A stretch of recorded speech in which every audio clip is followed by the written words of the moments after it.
Assalamualaikum warahmatullahi wabarakatuh. Selamat pagi dan salam sejahtera bagi kita semuanya. Perkenalkan, saya Diki Angga Saputra, NIM 0510499927 dan dosen pembimbing Ibu Nur Budiwati MSI.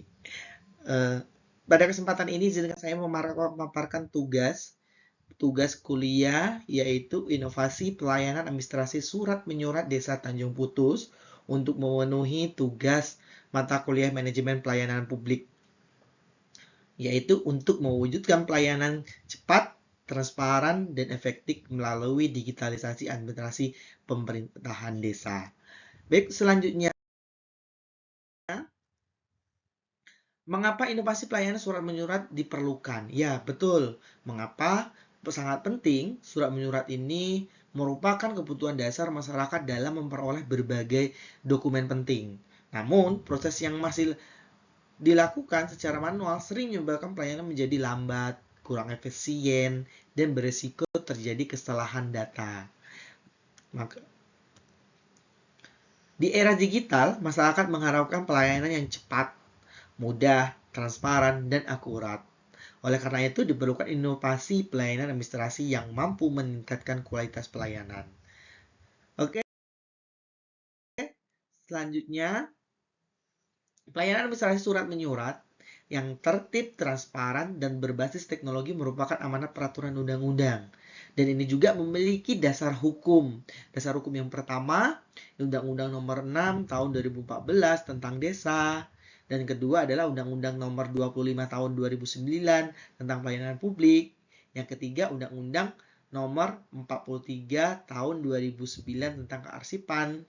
Yang kelima, Peraturan Presiden Nomor 9 Tahun 2018 tentang Sistem Pemerintahan Berbasis Elektronik. Yang kelima, Permendagri Nomor 47 Tahun 2016 tentang Administrasi Pemerintahan Desa. Baik, untuk selanjutnya,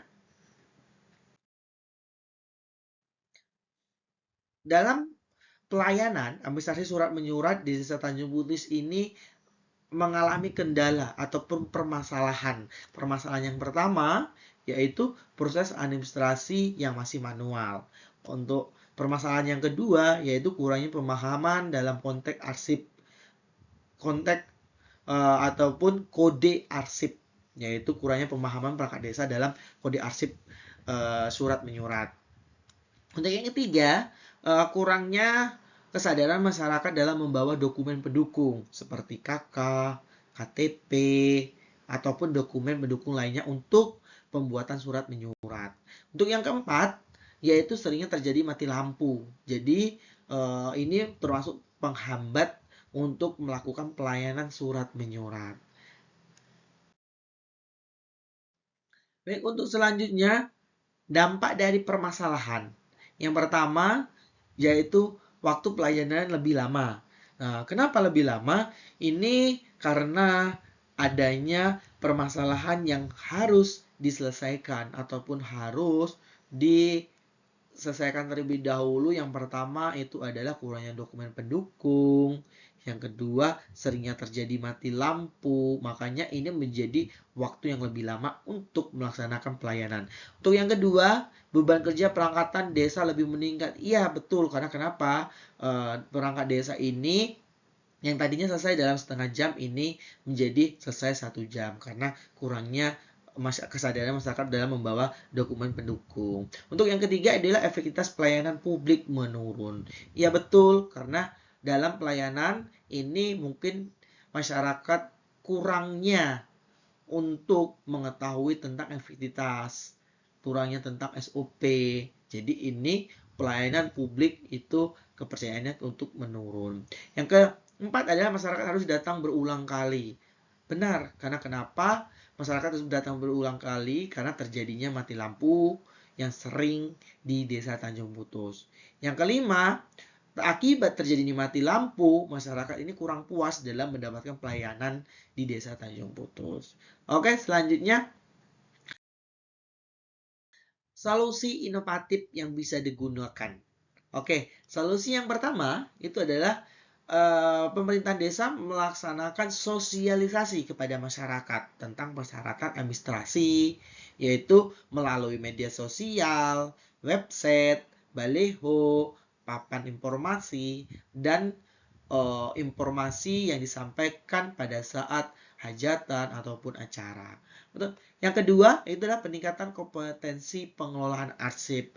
Nah, peningkatan kompetensi ini adalah melakukan pelatihan itu untuk perangkat desa agar memahami kode arsip yang ada di pemerintahan. Yang tiga, melakukan antisipasi terjadinya mati lampu, yaitu penyediaan generator atau penyediaan UPS ataupun menyiapkan arsip cadangan agar kedepannya lebih cepat untuk pelayanan. Untuk yang keempat, pemerintah desa membuat pelayanan secara digital. Baik, untuk selanjutnya. Nah, untuk pelayanan sistem digital, ini ada beberapa alur pelayanan. Yang pertama, yaitu masyarakat mengajukan permohonan.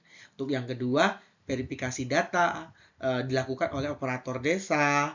Yang ketiga, persetujuan melalui kepala desa. Apabila kepala desa tidak ada, bisa diwakilkan akun persetujuan oleh sekretaris desa. Untuk yang keempat adalah tanda tangan elektronik. Setelah dilakukan persetujuan, maka dilaksanakanlah untuk tanda tangan elektronik. Nah, yang terakhir itu adalah pemohon itu menerima surat secara digital. Bisa melalui HP, bisa melalui WA, bisa melalui email, dan lain-lainnya. Apabila ingin mencetak surat tersebut, bisa dicetak melalui warnet ataupun kantor desa. Langsung datang ke kantor desa. Baik, untuk selanjutnya, teori yang saya gunakan ini adalah teori governance dan teori administrasi. Oke, selanjutnya strategi implementasi. Strategi yang pertama itu adalah digitalisasi administrasi desa. Nah, digitalisasi itu adalah termasuk dalam pelayanan menggunakan sistem digital. Untuk yang kedua, itu adalah peningkatan kapasitas aparatur desa melalui pelatihan, sosialisasi, atau ibaratnya pengajaran dari dinas kearsipan atau dan lain-lainnya. Yang tiga, edukasi kepada masyarakat tentang pelayanan, tentang SOP ataupun tentang apa sih syarat yang harus dibawa pada saat pelayanan ataupun membuat surat menyurat. Yang keempat adalah penguatan sarana prasarana, yaitu yang dibutuhkan tentang apabila terjadinya mati lampu seperti generator dan UPS. Yang kelima, monitoring dan evaluasi secara berkala. Setelah terjadinya pelayanan digital, maka kita harus monitoring, harus melihat, harus mengevaluasi bagaimana jalannya pelayanan secara digital. Pelayanan cepat, administrasi tepat, masyarakat puas. Oke, terima kasih. Itu saja yang bisa saya sampaikan. Apabila ada kata ucapan yang salah, saya mohon maaf. Untuk guru pembimbing, dosen pembimbing, saya ucapkan terima kasih pada saat pertemuan terakhir ini. Terima kasih sudah membimbing saya bisa menjadi seperti ini. Wassalamualaikum warahmatullahi wabarakatuh.